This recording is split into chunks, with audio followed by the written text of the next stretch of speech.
28 मई 2023 यानी बीता दिन।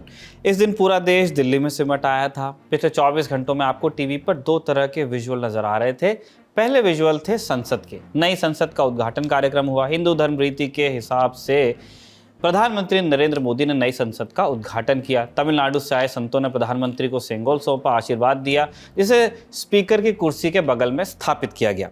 दूसरी तस्वीर थी पहलवानों की। पिछले एक महीने से WFI अध्यक्ष बृजभूषण शरण सिंह के खिलाफ कार्रवाई की मांग को लेकर प्रदर्शन कर रहे पहलवानों ने कल संसद कूच करने की कोशिश की, लेकिन हिरासत में ले लिए गए।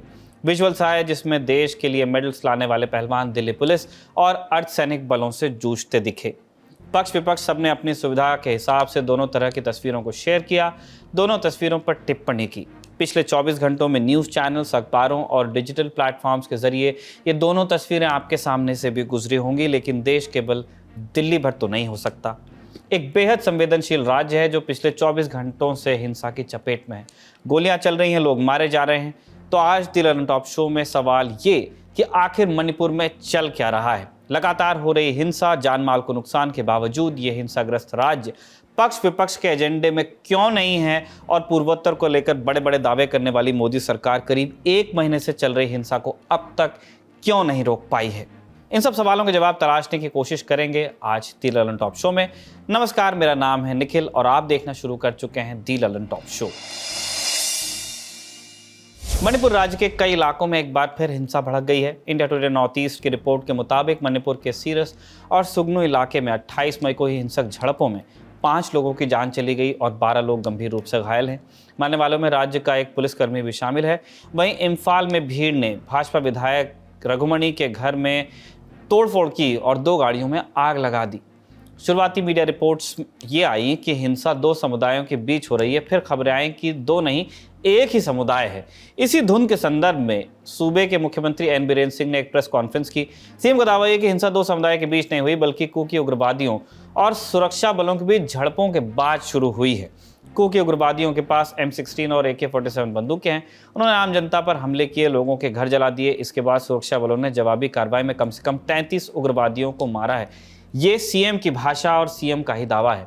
हमले में शामिल कई लोगों को गिरफ्तार भी किया गया है। मुख्यमंत्री ने कहा कि जो राज्य को बांटने और शांति भंग करने की कोशिश कर रहे हैं वो बाकी 34 समुदायों के दुश्मन हैं। सुरक्षा बलों और उग्रवादियों के बीच अब भी एनकाउंटर्स जारी हैं। संवेदनशील इलाकों की पहचान की गई है और उग्रवादी समूहों के खिलाफ ऑपरेशन चलाए जा रहे हैं। रिपोर्ट्स के मुताबिक सरकार ने राज्य में इंटरनेट बैन को 31 मई तक बढ़ा दिया है। अभी वहाँ क्या माहौल है, इसके तहकीकात करने हमारे साथी सिद्धांत और विजय मणिपुर गए हुए हैं। आप उनकी ग्राउंड रिपोर्ट्स की वीडियो जल्द ही देखेंगे।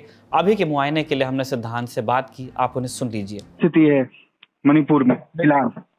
देखिए, मणिपुर कई भूभाग में बटा हुआ है, तो हम अभी बेसिकली इम्फाल और चुराचांदपुर की बात करेंगे। तो इम्फाल शहर जो है, इम्फाल का टाउन इलाका जो है, वो कल काफी अच्छी स्थिति में, कल के पहले तक काफी संभली हुई स्थिति में था। वहाँ पे कर्फ्यू में ढील दी जा रही थी, धीरे धीरे ढील की टाइमिंग्स भी बढ़ाई जा रही थी। सुबह 5 बजे से लेकर पहले 1 बजे तक था, फिर 2, 3, 4 बजे तक हो गया था। लेकिन कल अचानक से अमित शाह की जब आज आने की बात हो रही है, उसके ठीक एक दिन पहले पूरा इम्फाल अचानक से जल उठा है। इम्फाल में कल जब हम चुराचंदपुर से लौट रहे थे तो कई जगह मैतेई समुदाय के लोग गाड़ियां रोक रोक कर जांच कर रहे थे। वो ये जांच कर रहे थे अपने तरीकों से कि उनका जो कहना था कि हम ये चेक कर रहे हैं कि कहीं कोई कुकी लोगों को हथियार या रसद या कोई हेल्प तो नहीं पहुंचा रहा है, या उनके सिंपैथाइजर्स तो नहीं बैठे हैं गाड़ी में। उनसे मैंने कई लोगों से बात भी की गाड़ी रोककर, लेकिन वो उनके ये आरोप हैं कि सारे कुकी नहीं, लेकिन कुकी लोगों में, कुकी समुदाय के लोगों में कुछ मिलिटेंट्स शामिल हैं। तो होटल के बाहर क्या हुआ, अगर आप फिर से बता दें वहाँ पे? जी, हमारे जिस होटल में हम रुके हुए हैं वहाँ पे अधिकतर पत्रकार रुके हुए हैं। उस होटल के बाहर मैं साफ साफ बता दूं कि वहाँ पे रात भर फायरिंग की आवाज, गोलियों की आवाज, बम फूटने की आवाज, बम मारने की आवाज, हल्ला गुल्ला, पुलिस सायरन, तो ये तो आम बात है। लेकिन आप समझिए कि होटल के बाहर लगातार ये आवाजें रात भर सुनाई दी हैं। कुछ देर का बफर था, कुछ देर की शांति थी, लेकिन उसके बाद आज सुबह से ये सब फिर शुरू हो गया है। तो जिस इम्फाल शहर में कल तक कर्फ्यू में छूट दी जा रही थी, आज इम्फाल शहर में फुल कर्फ्यू लगा दिया गया है। टोटल लॉकडाउन है, ये 24वां-25वां दिन है इस समय। इम्फाल शहर पूरी तरह से बंद है, मेरे ख्याल 26वां दिन है। पूरी तरह से बंद है इम्फाल शहर, कुछ भी नहीं आज मूवमेंट हो रहा है। इम्फाल शहर की बात करें तो यहाँ मुख्यतः मैतेई समुदाय के लोग रहते हैं, उनकी उनकी भी जो भीड़ है वो कई कई बार पुलिस से हथियार लूटने की कोशिश कर रही है। अभी हमारे होटल के बाहर ये घटना सुनाई थी जहाँ पे वो भीड़ ने हथियार लूटने की कोशिश की। अभी मैं जब आपसे बात कर रहा हूँ इस समय हम एक कार के बगल से गुजर रहे हैं, एक गाड़ी में है। उसके अलावा भीड़ ने कई कई जगह पुलिस के आर्मर्ड व्हीकल और आर्मर सूट्स वगैरह लूटने की कोशिश की है। इस तरह की भी खबरें आई हैं। इसके जवाब में पुलिस और आर्म फोर्सेस ने फायरिंग की है। आपने सुना कि जिस होटल में हमारे साथी रुके हैं वहां रात भर गोली और बमबारी की आवाज सुनाई दे रही है। भीड़ और पुलिस सायरन के शोर से पूरा शहर तारी है। इससे पहले राज्य में स्थिति की समीक्षा के लिए army chief general Manoj Pandey भी 2 दिन के दौरे पर मणिपुर आए थे। उन्होंने 28 मई को मीडिया को जानकारी दी थी कि कुकी उग्रवादियों ने बीती रात सैरों, सुगनू, तांगजेंग, तेरा खोंग, सांगबी, सेकमाई में कई मैतेई घरों को आग के हवाले कर दिया। शहरों में कुकी उग्रवादियों के साथ मुठभेड़ में मणिपुर के 3 कमांडो शहीद हो गए थे। और अब केंद्रीय गृह मंत्री के दौरे से ठीक पहले एक बार फिर से हिंसा शुरू हो गई है। अब यहाँ सवाल यह है कि अमित शाह के दौरे का मणिपुर पर क्या असर पड़ेगा। देखिए, जब सेंट्रल गवर्नमेंट के इतने शीर्षस्थ नेतृत्व जाते हैं, सारे कम्युनिटीज में नॉर्थ ईस्ट के उनके प्रति एक रिस्पेक्ट है, एक रिगार्ड है और एक डू गो गेटर की एक उनकी छवि है कि चीजों को सॉल्व करने का एटीट्यूड के साथ आते हैं। इसीलिए अब कुकी कम्युनिटी ने भी एक प्रेस रिलीज किया है। मेतेई कम्युनिटी के जो सोशल ऑर्गेनाइजेशंस हैं उन्होंने भी लिखा है कि अब अमित शाह जी आ रहे हैं तो हमें उम्मीद है कि कम से कम हम लोग एक चर्चा का पीस प्रोसेस की शुरुआत कर पाएंगे।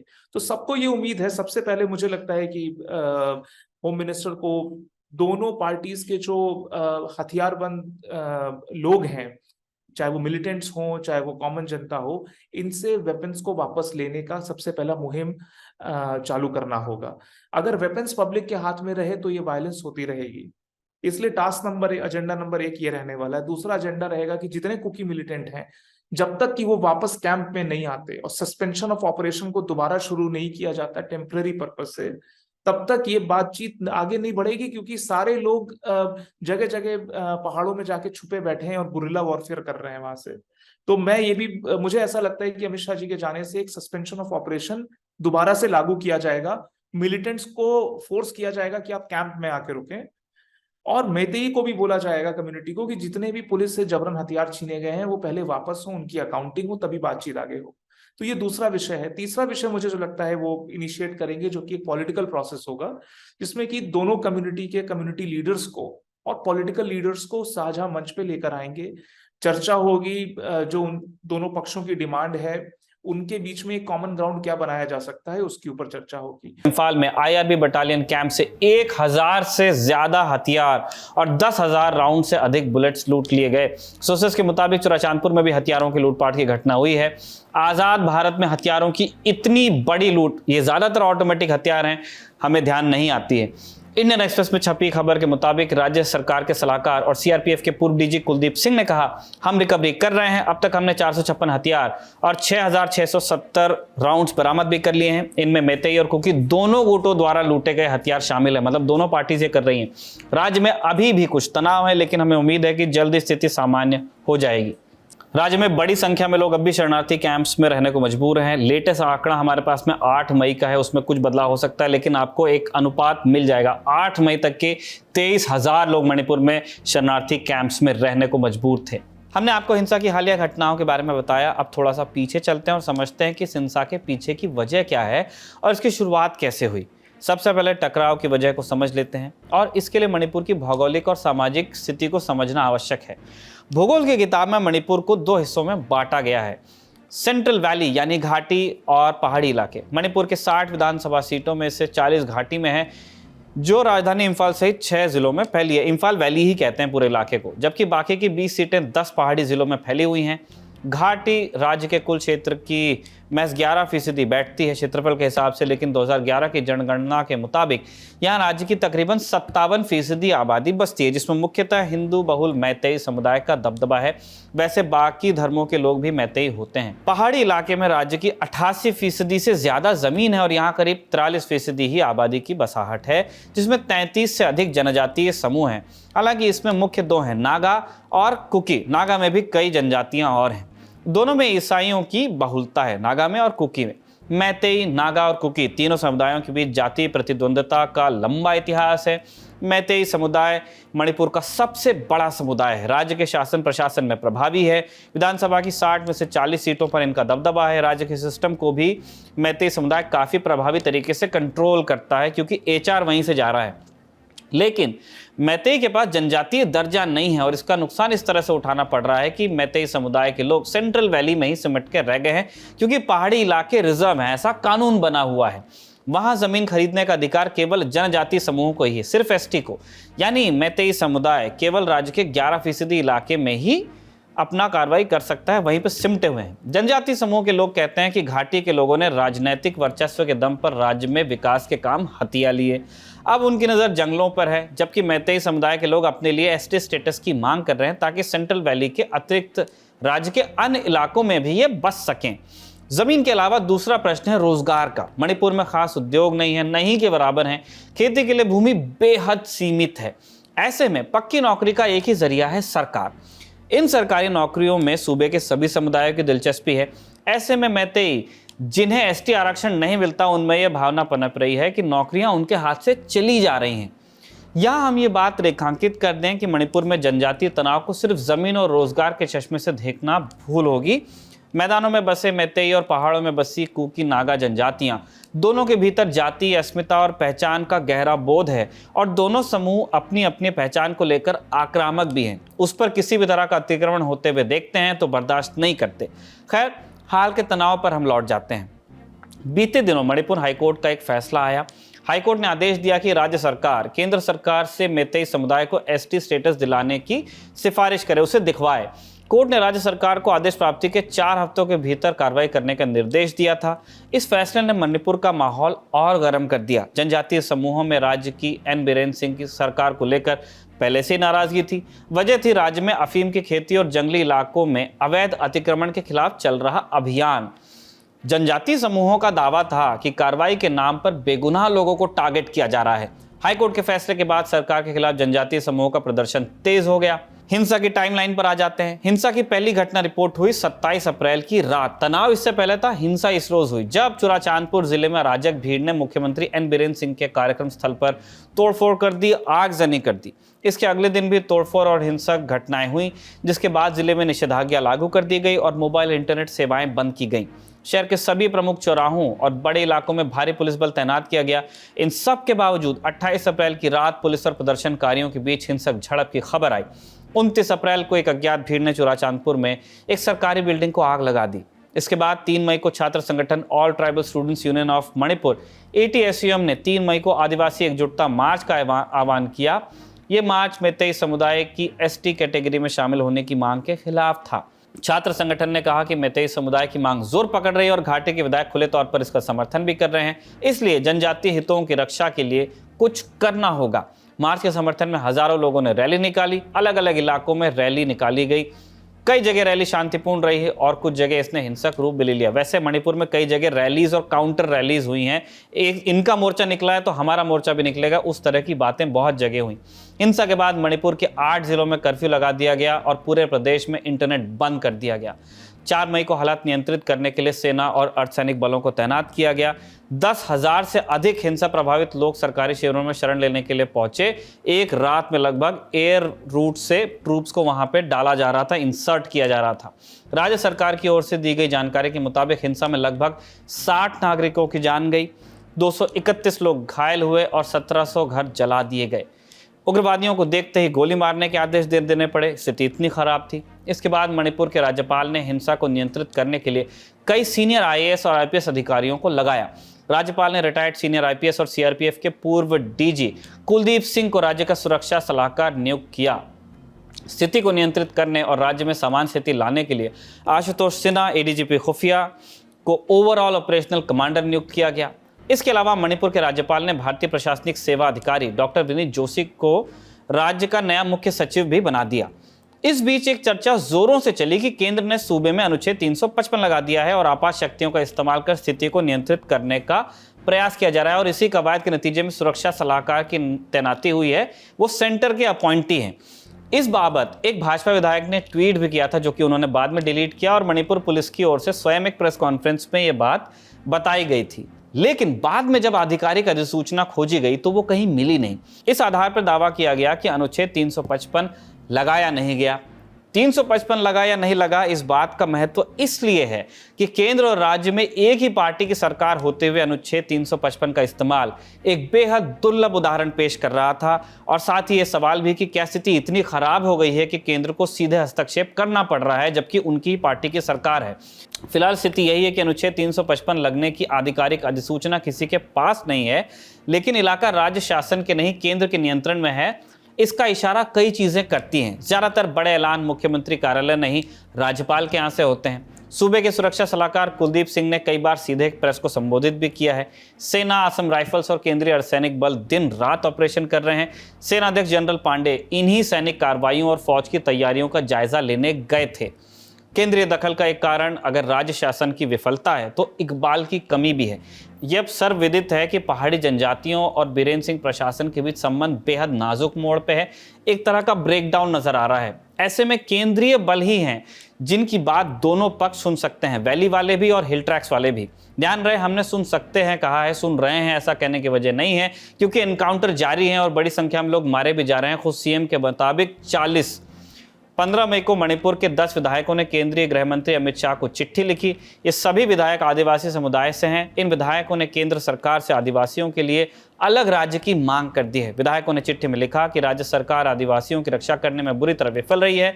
इन 10 विधायकों में से 7 विधायक सत्ताधारी भाजपा के ही हैं, जबकि 2 विधायक बीजेपी के सहयोगी कुकी पीपल्स अलायंस और एक निर्दलीय विधायक शामिल हैं। जनजातीय समूहों की ओर से हो रही अलग राज्य की मांग पर जानकारों का क्या कहना है, अब आप ये सुनिए।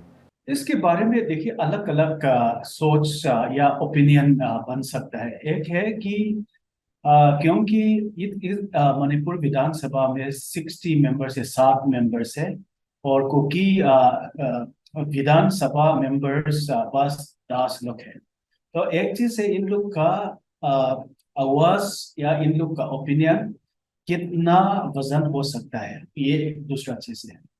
दूसरा चीज है कि क्या ये नया डिमांड है या नहीं। ये नया इतना डिमांड नहीं है क्योंकि पिछले सालों में से कुछ डिमांड होता है, जैसे यूनियन टेरिटरी के अंदर या 6 शेड्यूल के अंदर या आर्टिकल 244A के अंदर जो टेरिटोरियल काउंसिल के अंदर जो बोडोलैंड टेरिटोरियल मॉडल का इस्तेमाल करते हुए इन लोगों ने पालन करने के लिए कोशिश किया है। ये सब चीज पॉसिबिलिटी है, लेकिन मतलब पिछले सालों में क्या हुआ है कि जैसे आज जितना स्पॉन्टेनियस पॉपुलर सपोर्ट इन लोग ने मिला है कभी ट्राइबल मूवमेंट में नहीं मिला है। इसलिए ये मजबूत हो सकता है, लेकिन इसका कामयाब होगा या नहीं उसको एक 10 मेंबर वालों का वोट बहुत कम है या मणिपुर असेंबली में इन लोग ने वोटिंग करेगा तो कुछ लाभ नहीं हो पाएगा। और लेकिन आर्टिकल 3 के नजरिए से आप देखोगे कि बस मणिपुर असेंबली का अधिकार नहीं है, क्योंकि केंद्रीय सरकार ने एक राज्य या एक सेपरेट एडमिनिस्ट्रेशन को बनाने के लिए पूरा अधिकार मिला है। इसलिए एक ओपन सवाल बन गया है कि क्या केंद्रीय सरकार ट्राइबल्स वालों को या आदिवासी वालों को अलग एडमिनिस्ट्रेशन देना चाहेगा या नहीं, वो डिसाइड करेगा। देखिए बड़ा कम्युनल एजेंडा है ये। अगर आप ये देखें कोई एक कम्युनिटी कल को खड़े होकर बोले कि हमें अपना कम्युनिटी लाइन पे या कम्युनल लाइन पे एक अलग स्टेट चाहिए, तो ये भारत के लिए भी ठीक नहीं है, कॉन्स्टिट्यूशनली भी ठीक नहीं है और ये चैलेंज भी हो सकता है। और ये करना काफी रेट्रोग्रेड स्टेप होगा। मुझे नहीं लगता है कि कोई एग्री करेगा और मैतेई कम्युनिटी तो बिल्कुल भी एग्री नहीं करेगी। वो तो नागा जब अकॉर्ड साइन हो रहा था और ये बात उठी कि नागा के जो डोमिनेटेड हिल्स हैं उसको ऑटोनॉमस डिस्ट्रिक्ट घोषित किया जाए, उस पर भी एग्रीमेंट नहीं हो पाया था मैतेई कम्युनिटी से। तो ये कुकी के मसले में तो और भी नहीं होगा। अब कुकी ये बोल रहे हैं कि बेयर मिनिमम है, आप ऑटोनॉमस डिस्ट्रिक्ट हमको दीजिए वरना हम साथ में नहीं रह सकते। तो ये एकदम कसी हुई तनाव वाली स्थिति है कि इसको रिजॉल्व ही नहीं कर सकते जब तक कि ये कॉमन ग्राउंड ना हो। कॉमन ग्राउंड क्या हो सकता है, इसके लिए ही सारे एडमिनिस्ट्रेटिव लोग, कॉन्स्टिट्यूशनल एक्सपर्ट्स को बैठ के चर्चा करनी पड़ेगी। क्योंकि ऐसी जो स्थिति है जो कि 371C का प्रोटेक्शन है स्टेट के हिल्स को, ऐसा बहुत कॉमन नहीं है बाकी हिस्सों में देश के। ये बड़ी सी एक पेचीदा सी समस्या है जो कि मणिपुर के लिए ही एप्लीकेबल है, और उसका अलग से रेफरेंस है कॉन्स्टिट्यूशन में आर्टिकल 371C में। तो बहुत सारे विषय उठेंगे, कॉन्स्टिट्यूशनली अल्ट्रा वायर ना हो, कॉन्स्टिट्यूशनली लीगल रहे हर चीज। इस पे कई सारे एडमिनिस्ट्रेटिव सेक्रेटरीज और ब्यूरोक्रेट्स को भी लग के दिमाग लगाना पड़ेगा। इधर 17 मई को सुप्रीम कोर्ट ने मणिपुर हाईकोर्ट के फैसले के खिलाफ दायर याचिका पर सुनवाई की। सुनवाई के दौरान सुप्रीम कोर्ट ने हाईकोर्ट के फैसले की आलोचना की। Chief justice of India Dhananjay Yashwant Chandrachud ने कहा कि हाईकोर्ट का फैसला कई संविधान पीठों के फैसलों के विपरीत था, जिसमें कहा गया था कि अनुसूचित जनजातियों की सूची को बदलने के लिए न्यायिक आदेश पारित नहीं किए जा सकते, क्योंकि ये राष्ट्रपति की शक्ति है। टिप्पणियों के बावजूद सुप्रीम कोर्ट ने हाईकोर्ट के फैसले पर रोक लगाने का आदेश नहीं दिया।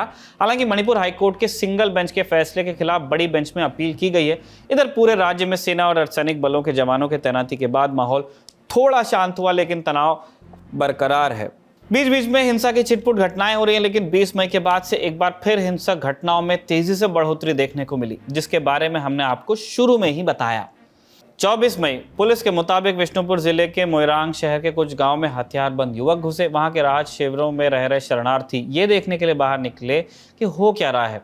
उसी वक्त हथियारबंद लोगों ने एक 29 साल के आदमी की गोली मारकर हत्या कर दी। विष्णुपुर जिले में ही 2 और लोग हिंसा के चलते घायल हो गए। इसी दिन राज्य के लोक निर्माण विभाग के मंत्री गोविंद दास कोंथोजम के घर तोड़फोड़ की गई थी। हिंसा के बाद जिलाधिकारियों ने 3 जिलों विष्णुपुर, इम्फाल पूर्व और इम्फाल पश्चिम में कर्फ्यू में ढील दी जानी थी, उसे रद्द कर दिया। ये तो हो गया अब तक का घटनाक्रम। अब आते हैं सवालों पर। सबसे पहला सवाल तो यही है कि करीब 1 महीने बीत चुके और अब तक मणिपुर में हिंसा नियंत्रित ही नहीं हो पाई है। केंद्र की ओर से भेजे गए तमाम अफसरों और सेना की अतिरिक्त टुकड़ियों और अर्धसैनिक बलों की तैनाती के बावजूद, और ये केंद्रीय गृह मंत्री अमित शाह की रणनीतियों पर भी सवाल उठाता है कि उनके दौरे से ठीक पहले एक बार फिर से हिंसा कैसे भड़क गई।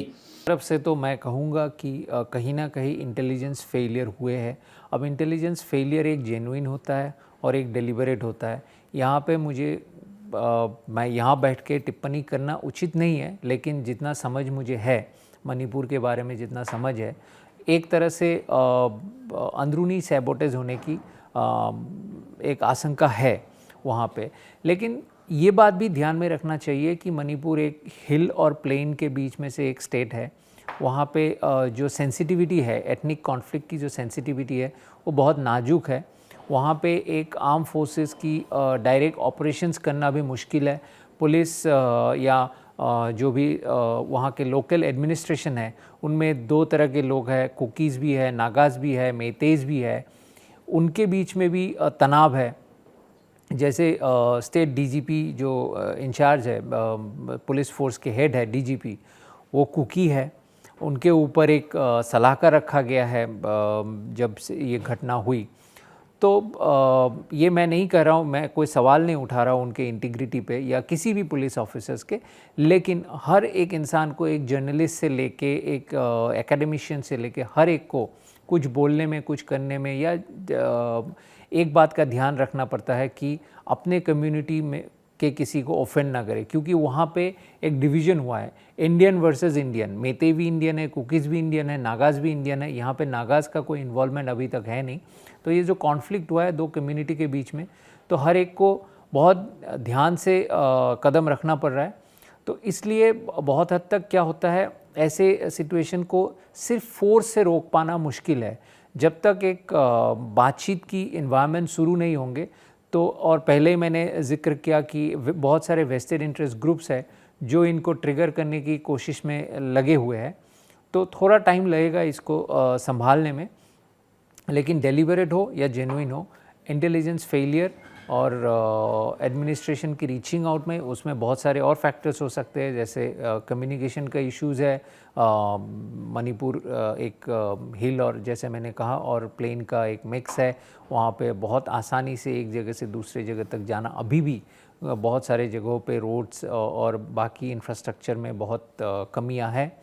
तो इन सब चीज़ों से मदद मिल रहा है, और जैसे कुछ इनपुट्स आ भी रहे आर्म फोर्सेस से या दूसरे फोर्सेस से, कैसे ये इंसर्जेंट ग्रुप्स बहुत प्लानिंग के साथ ये हिंसा को आगे ले जाने की कोशिश कर रहे हैं। दूसरा सवाल, पूर्वोत्तर मोदी सरकार के लिए एक फोकस एरिया रहा है। सरकार ने खुद ही कई बार कहा है, सरकार दावा करती है कि वो शांति स्थापित कर रही है ताकि विकास हो सके, और इसी विकास के वादे पर भारतीय जनता पार्टी पूर्वोत्तर में एक के बाद एक चुनाव जीत भी रही है। लेकिन मणिपुर में हुई एक घटना ने सरकार के ट्रैक रिकॉर्ड और शांति के नैरेटिव पर बहुत बड़ा सवालिया निशान लगा दिया है। मैतेई बनाम नागा कुकी को महज जनजातीय संघर्ष कहकर खारिज नहीं किया जा सकता, क्योंकि बात इससे आगे बढ़ गई है। मुख्यमंत्री के कार्यक्रम में आगजनी हो जाती है, बलवा ऐसा होता है कि रात ही रात में सेना को मैदान में उतारना पड़ता है, और 1 महीने बाद भी स्थिति नियंत्रित हो नहीं पाती है। उसी पार्टी के विधायक ये कहने लगते हैं कि हमें अलग स्टेट चाहिए। मणिपुर जैसे संवेदनशील राज्य में जो कुछ चल रहा है, मोदी सरकार के लिए कितना बड़ा झटका है, अब ये सुनिए। ये मोदी सरकार के लिए झटका तो है, साथ में जो स्टेट गवर्नमेंट है, बीरेन सिंह जी की गवर्नमेंट है, स्टेट गवर्नमेंट के लिए भी झटका है, क्योंकि बीरेन सिंह सरकार इस बार वापस ही आए थे। सबसे एक अहम मुद्दा था पीस, और जैसे मैंने कहा कि ट्राइबल कम्युनिटीज़, हिल्स में रहने वाले और प्लेन में रहने वाले मेटे के बीच कॉन्फ्लिक्ट है, उस कॉन्फ्लिक्ट को दूर करने के लिए बीरेन सिंह जी ने कई कदम उठाए थे। जैसे गो टू हिल्स एक मिशन शुरू किया था, फिर गो टू प्लेन्स में भी, गो टू विलेजेस में ऐसे मिशन भी शुरू किया, और वो पहला सीएम है जो उखरूल में, जो नागा इनहेबिटेड है, उखरूल में गए और बॉयकॉट नहीं हुआ। तो कई सारे कदम उठाए थे, और ये जो हिंसा अभी हुआ है ये मणिपुर को कई दशक पीछे ले गए हैं, क्योंकि हम जानते थे 2013 तक या 17 तक मणिपुर में इकोनॉमिक ब्लॉकेड या हिंसा, इन सब चीज़ों के लिए जाना जाता है, जो पिछले 5-6 साल में नहीं हुआ। लेकिन अब इतनी तादाद में हिंसा भड़की है, तो ये दोनों ही सेंटर और स्टेट के लिए, डबल इंजन सरकार की बात करते हैं तो दोनों ही सरकार के लिए झटका है, और पूर्वोत्तर के लिए भी एक झटका है, क्योंकि आप डेटा भी देखेंगे तो पूर्वोत्तर में इंसर्जेंसी जो बहुत हुआ करते थे अब लगभग ना के बराबर है। लेकिन साथ में ये एक मुद्दा बाहर आया है कि पीस टॉक के नाम पे इंसर्जेंट्स ग्रुप जो रहते हैं, बिना काम के एक कैंप में रहते हैं, और पीस टॉक सालों साल चलते हैं। ये एक पॉलिसी की तरह अडॉप्ट किया जाता है कि पीस टॉक को ड्रैग करता रहे तो इंसर्जेंट्स ग्रुप भी ऑक्यूपाइड रहे और हिंसा भी ना भड़के। तो ये पॉलिसी में थोड़ा बदलाव लाने की ज़रूरत है, क्योंकि जितने भी ऐसे टॉक्स या ग्रुप्स ऐसे लंबी देर तक चलेंगे तो कहीं ना कहीं ऐसे सिचुएशन होने की संभावना होते हैं। तो इन सारे मुद्दों को, और जहाँ पे एथनिसिटी का इशू है, ये इंटरनल कॉन्फ्लिक्ट भी है, जैसे कुकी मेते के बीच में ऐसे इंटरनल कॉन्फ्लिक्ट रहे और साथ में इंसर्जेंट ग्रुप्स रहे, और जो बाकी मुद्दे भी है जैसे इलीगल इमिग्रेशन जो नॉर्थ ईस्ट में एक बहुत बड़ा मुद्दा है, असम में है, मणिपुर में है, और ये जो ड्रग ट्रैफिकिंग है, इन सब मुद्दों पे बहुत केयरफुली दोनों सरकार को आगे बढ़ना पड़ेगा। और मैं ये कहना चाहूँगा कि शायद मणिपुर सरकार या सेंट्रल गवर्नमेंट असम से एक सीख ले सकते हैं। असम के जो बोडो एरियाज़ है वहाँ पे हिंसा ऐसे भड़कते थे, लेकिन जब से ये 6 शेड्यूल के अंडर बोडो ऑटोनोमस काउंसिल हुआ है वहाँ पे बहुत सारे प्रोग्रेस और डेवलपमेंट हुआ है। वहाँ पे भी पुराने insurgents group political main stream में आए, सरकार बनाए और एक पीसफुल प्रोग्रेस की तरफ आगे बढ़े। तो हो सकता है मणिपुर में इस तरह के एक्सपेरिमेंट किया जाए। ये जो एक तरह से सस्पेंशन ऑफ ऑपरेशन करके इंसर्जेंट ग्रुप के साथ सीज फायर एग्रीमेंट करके एक इंडेफिनिट पीरियड के लिए ऐसा किया जाता है जैसे ऑस्ट्रिच की तरह की प्रॉब्लम ख़त्म हो गया। इस तरह से नहीं होगा, एक परमानेंट सोल्यूशन ढूंढना पड़ेगा। एक सेक्टर ये हो सकता है क्योंकि अगर आप गंभीर से आप जांच करने के लिए कोशिश करते हैं तो ये साफ साफ नजरिया आता है कि बीरेन सिंह का सरकार जो है शॉर्ट टर्म इलेक्टोरल गेन के लिए खेला हुआ है, क्योंकि इन्होंने दो पॉलिटिकल ऑर्गेनाइजेशन जैसे अरम्बाई टेंगोल या मेडिलपुन को इस्तेमाल किया हुआ है, लेकिन इन लोग का रेडिकल एजेंडा जो है मतलब प्री 1949 मार्जर का जो कांगलेई पाक राज्य बनाने के लिए है, या जैसे इन लोग का इंडिजिनस आइडेंटिटी जैसे है मैतेई मयिक जैसे स्क्रिप्ट जो है मतलब लिखने में अलग से इन लोग का पहले बंगाली स्क्रिप्ट यूज किया था, इस्तेमाल किया गया था, लेकिन ये आइडियोलॉजी ने पूरा जितना बंगाली स्क्रिप्ट या बॉलीवुड जितना शो किया जाता था 1990s तक बंद करके इन लोग ने एक रेडिकल एजेंडा उठाया है। तो ये लॉन्ग टर्म में ये पूरा अंटी इंडिया हो सकता है, अंटी हिंदी भी हो सकता है और अंटी हिंदू भी हो सकता है। इसलिए long term BJP cultural agenda में इसको आप अच्छा नहीं हो सकता है। इसलिए बीजेपी सरकार को ये चीज ठीक से देखना होगा, क्योंकि ये रेडिकल एजेंडा जो है इंडियस इंटीग्रिटी के लिए अच्छा नहीं हो सकता है, लाभ नहीं हो सकता है। क्योंकि जैसे प्रीपक है या रिवोल्यूशनरी पीपल्स फ्रंट है या यूएनएलएफ है, अभी तक सस्पेंशन ऑफ ऑपरेशन अग्रीमेंट में अभी तक शामिल नहीं हुआ है। इसका मतलब होना है कि इन लोग ने हर रिपब्लिक डे या हर इंडिपेंडेंस डे में बॉयकॉट किया है। तो ये जब तक इन लोग को इंडियन टेरिटोरियल इंटीग्रिटी या इंडियन कसम प्रभुता को नहीं सम्मान करते हैं, तो ये बीजेपी का एजेंडा जो है नेशनल एजेंडा के खिलाफ हो सकता है। कल पहलवानों के प्रदर्शन और नई संसद के उद्घाटन से पूरा मीडिया और सोशल मीडिया पटा हुआ था। आज भी उसके आफ्टर इफेक्ट्स आपको दिख ही जाएंगे, लेकिन उसी देश के एक राज्य में भयानक हिंसा हो रही है, लोगों की सरेआम हत्या की जा रही है। शासन प्रशासन रोकथाम के दावे तो कर रहा है, लेकिन स्थिति काबू में है या स्थिर है, ये कहना भी बेमानी होगा। मणिपुर दिल्ली नहीं है, दिल्ली से 2500 किलोमीटर दूर है, मगर खबरें देखेंगे तो लगेगा कि उससे भी कहीं ज़्यादा दूर है। आने वाले दिनों में हमारी नज़र लगातार मणिपुर पर बनी ही रहेगी। सिद्धांत और विजय आपके लिए ग्राउंड रिपोर्ट्स लाते रहेंगे, आपको नियमित अपडेट्स दिल ऑन टॉप पर मिलती रहेंगी। मणिपुर में जो दर्शक हिंदी समझ सकते हैं, उनसे हमारी अपील है कि हिंसा का सहारा न लें, प्रशासन के निर्देशों का पालन करें। पहली प्राथमिकता जीवन की सुरक्षा है, जो मसले हैं उन्हें बाद में बैठकर भी सुलझाया जा सकता है। इसी नोट पर आज का दिल ऑन टॉप शो यहीं पर समाप्त होता है। शुक्रिया, शुभ रात्रि।